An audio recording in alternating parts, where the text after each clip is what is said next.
Parenteral या injectable जो product होते हैं उसमें माइक्रोऑर्गेनिज्म बिल्कुल भी अलाउड नहीं होते।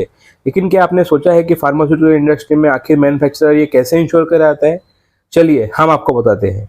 इसकी दो मेथड होती है, एक होती है असेप्टिक प्रोसेसिंग और दूसरी होती है टर्मिनल स्टरलाइजेशन। आज की वीडियो में हम इन दोनों टेक्निक के बारे में बात करेंगे और आपको इनका कंपैरिजन बताएंगे। साथ ही साथ हम ये भी देखेंगे कि कौन सी मेथड कब यूज होती है। तो चलिए देखते हैं। व्यूअर्स, स्वागत है आपका अपने चैनल फार्मा इंडस्ट्री नॉलेज में, जहां हम फार्मास्यूटिकल और बायोटेक मैन्युफैक्चरिंग कंसेप्ट को सिंपल बनाते हैं।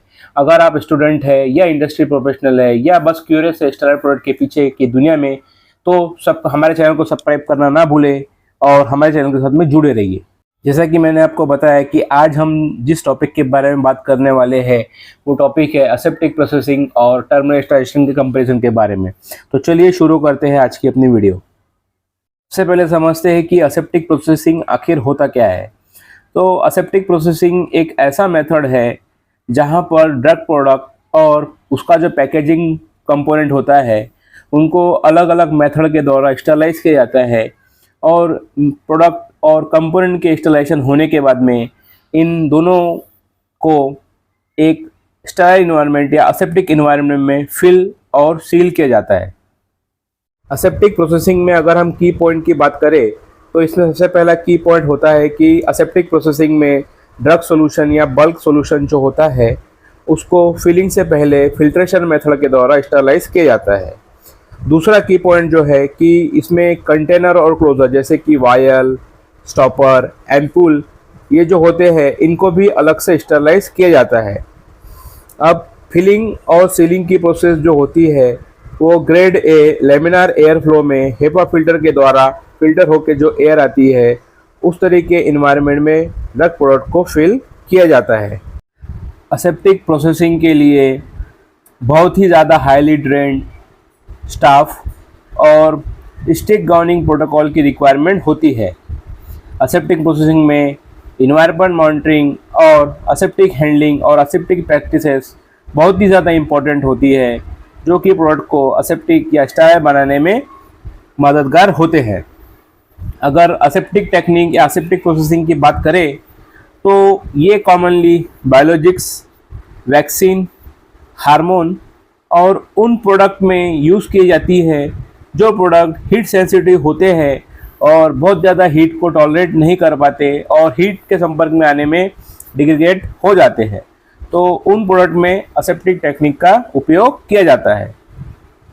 व्हाट इज टर्मिनल स्टरलाइजेशन या टर्मिनल स्टरलाइजेशन क्या होता है? तो टर्मिनल स्टरलाइजेशन में फील्ड और सील्ड प्रोडक्ट को पूरा प्रोसेसिंग हो जाने के बाद में स्टरलाइज किया जाता है। ये कॉमनली स्टीम, रेडिएशन या गैस के द्वारा किया जाता है। टर्मिनली स्टरलाइज अगर प्रोडक्ट की हम बात करें तो इनकी जब फिलिंग करती है तो उसको क्लीन कंडीशन में भी फिल किया जा सकता है। ये नेसेसरी नहीं है कि उनको ग्रेड ए बी एनवायरनमेंट में ही फिल किया जाए। टर्मिनली स्टरलाइज प्रोडक्ट को ग्रेड ए और सी बैकग्राउंड में भी फिल किया जा सकता है। प्रोडक्ट को सील होने के बाद में पूरी की पूरी जो भी यूनिट्स होती है उनको स्टरलाइज किया जाता है नॉर्मली ऑटोक्लेव में, जिसमें कि टेम्परेचर 121 डिग्री सेंटीग्रेड होता है और इसका होल्ड टाइम 15 से 20 मिनट तक हो सकता है।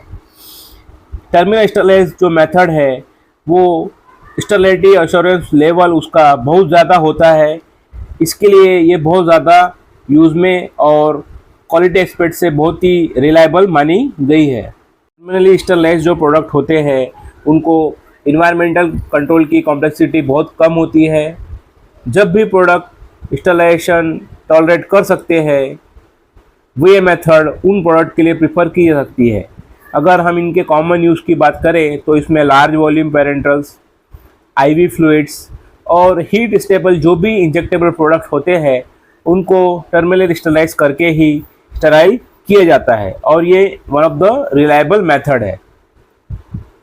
अब हम असेप्टिक प्रोसेसिंग और टर्मिनल स्टरलाइजेशन में जो की डिफरेंसेस होते हैं उनकी हम बात करते हैं। तो सबसे पहले हम बात करते हैं स्टरलाइजेशन के टाइमिंग की। तो असेप्टिक प्रोसेसिंग में बिफोर फिलिंग इंडिविजुअल कंपोनेंट का स्टरलाइजेशन करना ज़रूरी होता है। टर्मिनल स्टरलाइजेशन में जो प्रोडक्ट होते हैं उनका आफ्टर फिलिंग सभी के सभी जो कंटेनर होते हैं उनका इंस्टॉलेशन किया जाता है। स्टेबिलिटी एश्योरेंस लेवल की अगर हम बात करें तो असेप्टिक प्रोसेसिंग का SAL जो है 10⁻³ से 10⁻�6 तक होता है। वहीं टर्मिनल इंस्टॉलेशन का स्टेबिलिटी एश्योरेंस लेवल जो है बहुत ज़्यादा हाई 10⁻�6 से भी ज़्यादा हो सकता है। अगर हम इन्वायरमेंटल कॉम्प्लेक्सिटी की बात करें तो असेप्टिक प्रोसेसिंग में बहुत ही ज़्यादा हाईली स्ट्रिक्ट इन्वायरमेंटल कंडीशन और कंट्रोल का होना ज़रूरी होता है। लेकिन वहीं अगर हम टर्मिनल इंस्टॉलेशन की बात करें तो इन्वायरमेंटल मॉनिटरिंग इतनी कॉम्प्लेक्स ना भी हो तो भी एक्सेप्टेबल है। कंटेमिनेशन रिस्पेक्ट के प्रोस्पेक्ट में अगर हम बात करें तो हायर और multiple sterile handling steps aseptic processing में होती है। वहीं टर्मिनल इंस्टॉलेशन में ये लोअर और फाइनल कंटेनर को इंस्टॉलाइज किया जाता है। अगर इनमें आने वाले प्रोडक्ट की अगर हम बात करें तो असेप्टिक प्रोसेसिंग में हीट सेंसिटिव और बायोलॉजिक्स प्रोडक्ट में प्रेफरेंस दी जाती है कि वो असेप्टिक प्रोसेसिंग में ही बनाए जाए। टर्मिनल इंस्टॉलेशन वो हीट स्टेबल और नॉर्मल प्रोडक्ट भी हम उसमें प्रोड्यूस कर सकते हैं। अगर हम स्टेराइल प्रोडक्ट की बात करें तो दोनों ही मेथड से हमारा जो प्रोडक्ट है वो स्टेराइल हो जाता है। लेकिन अगर हम टर्मिनल इंस्टॉलेशन के एडवांटेज ये होता है कि इसमें पूरा का पूरा प्रोडक्ट एक साथ स्टेरलाइज होता है, इसलिए इसका स्टेबिलिटी एश्योरेंस जो है लेवल बहुत ज़्यादा हाई होता है। लेकिन अगर हम असेप्टिक प्रोसेसिंग बात करें तो इसमें बहुत ज़्यादा कंटेमिनेशन के चांसेस हो जाते हैं और इसको बहुत ही केयरफुली हैंडल किया जाना होता है। अदरवाइज इस असेप्टिक प्रोसेसिंग में कंटेमिनेशन का रिस्क बहुत ज़्यादा होता है। असेप्टिक प्रोसेसिंग और टर्मिनल इंस्टॉलेशन को लेकर अगर हम रेगुलेटरी पर्सपेक्टिव की बात करें तो रेगुलेटरी बॉडीज़ जैसे कि USFDA, EMA और WHO रेकमेंड करते हैं कि जब भी कहीं पॉसिबल हो तो इंस्टॉलेशन के लिए टर्मिनल इंस्टॉलेशन यूज़ करना चाहिए, क्योंकि ये बहुत ज़्यादा रोबस्ट है और ह्यूमन हैंडलिंग कम से कम इसमें होती है। कंप्लायंस एसेंशियल की अगर हम बात करें तो असेप्टिक प्रोसेसिंग के लिए ज़रूरी होता है कि इसमें media field simulation, environmental monitoring और ऑपरेटर क्वालिफिकेशन जैसी कॉम्प्लेक्स चीज़ें करना बहुत ही ज़्यादा इसेंशियल होता है।